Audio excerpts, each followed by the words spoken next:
Pada video pembahasan kali ini, kita akan membahas materi tentang mengevaluasi persamaan regresi berganda.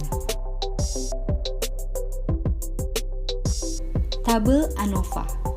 Seperti yang telah disajikan pada bab 13, analisis statistik persamaan regresi berganda dirangkum dalam tabel ANOVA.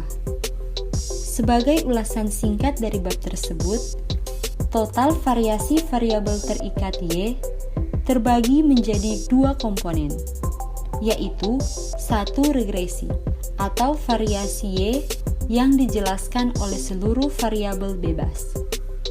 2. Kesalahan atau residu atau variasi yang tidak dijelaskan oleh Y. Kedua kategori tersebut diketahui pada kolom pertama tabel ANOVA di bawah ini. Kolom berjudul DF mengacu pada derajat kebebasan yang terkait dengan setiap kategori. Total jumlah derajat kebebasan adalah N-1. Jumlah derajat kebebasan regresi sama dengan jumlah variabel bebas di dalam persamaan regresi berganda. Derajat kebebasan regresi diberi lambang K. Jumlah derajat kebebasan terkait dengan komponen kesalahan yang sama dengan total derajat kebebasan dikurangi derajat kebebasan regresi. Di dalam regresi berganda, derajat kebebasannya adalah N kurang buka kurung K tambah 1 tutup kurung. Berikut merupakan tabel ANOVA. Istilah SS yang terletak di tengah-tengah tabel ANOVA mengacu pada jumlah kuadratnya. Cara menghitung nilai SS total adalah total jumlah kuadrat sama dengan SS total sama dengan sigma Y kurang Y bar kuadrat. Jumlah kuadrat regresi diperoleh dari persamaan berikut. Jumlah kuadrat regresi sama dengan SSR sama dengan sigma Y topi kurang Y bar kuadrat. Jumlah kuadrat kesalahan atau residu sama dengan SSE sama dengan sigma Y kurang Y topi kuadrat. Kesalahan standar estimasi berganda. Bagian ini dimulai dengan pembahasan kesalahan standar estimasi berganda. Ingat kembali bahwa kesalahan standar estimasi dapat disejajarkan dengan standar deviasi. Sebagai penjelasan rinci mengenai kesalahan standar estimasi, lihatlah sampel rumah pertama di dalam tabel 14 garis datar 1 pada contoh sebelumnya. Biaya pemanas aktual pada pengamatan pertama atau Y adalah $250. Suhu luar ruangan atau X1 adalah 35 derajat. Ketebalan sekat atau X2 adalah 3. Dan usia perapian atau X3 adalah 6. Y topi sama dengan 427,194 kurang 4,583 X1 kurang 14,831 X2 tambah 6,101 X3 sama dengan 427,194 kurang 4,583 dikali 35 kurang 14,831 dikali 3 tambah 6,101 dikali 6 sama dengan 258,9.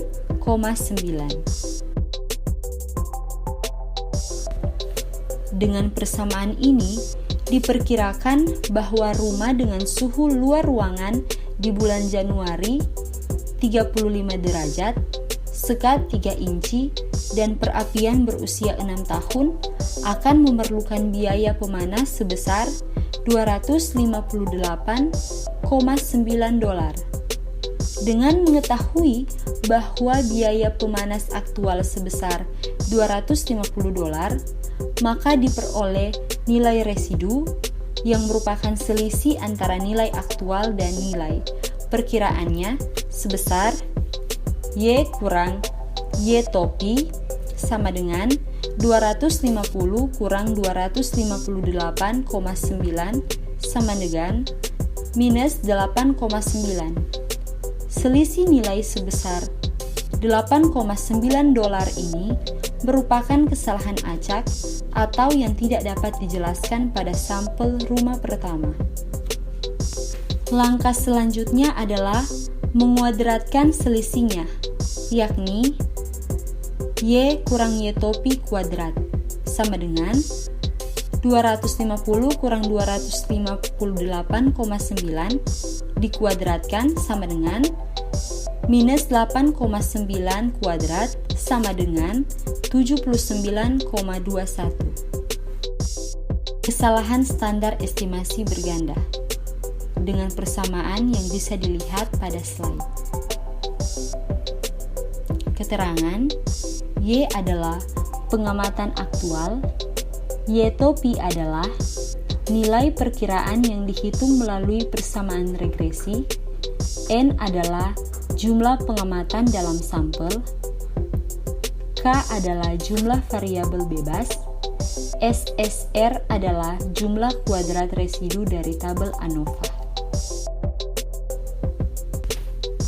Koefisien determinasi berganda. Koefisien determinasi berganda persen variabel terikat Y yang dijelaskan oleh sekelompok variabel bebas X1, X2, X3, dan seterusnya sampai XX. Ciri-ciri koefisien determinasi berganda antara lain: 1. Dilambangkan dengan huruf kapital R kuadrat. Dengan kata lain, ditulis dengan R kuadrat karena berperilaku seperti koefisien korelasi kuadrat. 2. Berkisar dari 0 hingga 1. Nilai yang mendekati 0 menunjukkan hubungan lemah antara sekelompok variabel bebas dengan variabel terikatnya. Nilai mendekati 1 menunjukkan hubungan yang kuat. 3. Tidak dapat bernilai negatif. Sembarang angka yang dikuadratkan atau dipangkatkan 2 tidak bisa bernilai negatif. 4. Mudah untuk ditafsirkan. Karena R kuadrat merupakan nilai di antara 0 dan 1, maka mudah untuk ditafsirkan, dibandingkan, dan dipahami. Koefisien determinasi dapat dihitung melalui informasi yang diperoleh pada tabel ANOVA. Amati kolom jumlah kuadratnya yang diberi nama SS pada keluaran Excel dan gunakan jumlah kuadrat regresi SSR lalu bagi dengan total jumlah kuadrat SS total.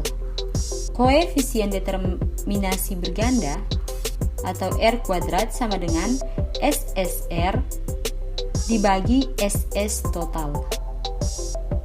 Menggunakan kuadrat jumlah residu dan totalnya dari tabel ANOVA, kita dapat menggunakan persamaan untuk menghitung koefisien determinasi bergandanya.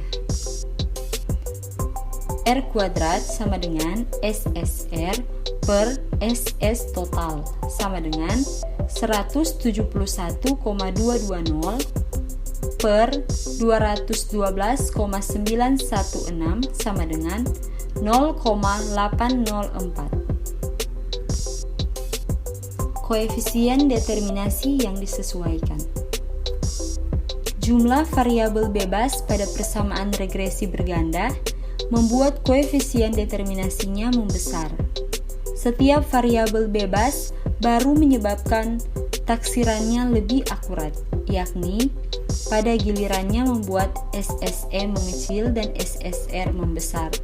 Oleh karena itu, nilai R kuadrat yang meningkat hanya karena total jumlah variabel bebas dan bukan karena tambahan variabel bebas, merupakan penaksir yang baik atas variabel terikat. Faktanya, jika jumlah variabel atau K dan ukuran sampel atau N bernilai sama, maka koefisien determinasinya adalah 1,0. Praktisnya, situasi ini langka dan juga akan dipertanyakan secara etis, guna mengimbangi pengaruh bahwa jumlah variabel bebas memiliki koefisien determinasi berganda. Paket perangkat lunas statistik menggunakan koefisien determinasi berganda yang disesuaikan atau adjusted. Koefisien determinasi yang disesuaikan. Kesalahan dan total kuadrat kesalahan dibagi dengan derajat kebebasannya. Perhatikan terutama pada derajat kebebasan untuk kesalahan jumlah kuadrat yang melibatkan K atau jumlah variabel bebas. Pada contoh biaya pemanas, koefisien determinasi yang disesuaikan adalah sebagai berikut, yang bisa dilihat pada slide.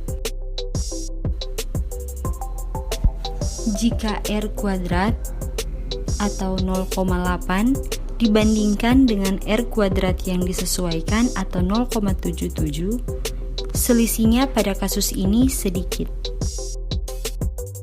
Selanjutnya, kita akan mencoba menggunakan Microsoft Excel untuk menganalisis linear berganda. Sebelumnya, kita harus memastikan bahwa pada Microsoft Excel sudah terinstal Toolpak Analisis Data. Selanjutnya, kita masuk pada contoh kasus. Di sini, misalnya ada 5 perusahaan perbankan. Dengan menggunakan analisis regresi berganda, kita akan menganalisis pengaruh banyak saham yang beredar dan harga saham terhadap dividen yang didapatkan. Variabel dependent di sini adalah dividen dan variabel independen adalah banyak saham yang beredar dan harga saham. Kita langsung saja masuk pada langkah-langkahnya, yaitu klik menu data, kemudian klik pada data analisis. Setelah kotak menu kecil muncul, kita cari dan pilih regression. Lalu klik OK. Setelah itu akan muncul jendela regresi. Setelah muncul, maka kita akan melakukan input. Jadi di sini untuk input kita bagi 2, yaitu input X dan input Y. Input Y di sini kita input variabel dependent. Sedangkan untuk X kita input variabel bebas atau independen. Kita perhatikan confidence, kita gunakan 95%, yang artinya batas kesalahannya tidak boleh lebih dari 5%. Untuk output option, kita pilih pada new worksheet. Kemudian, kita centang semua kolom pada residual, dan juga kita centang pada normal probability. Setelah itu, kita klik OK. Maka Excel akan mengeluarkan hasil analisisnya.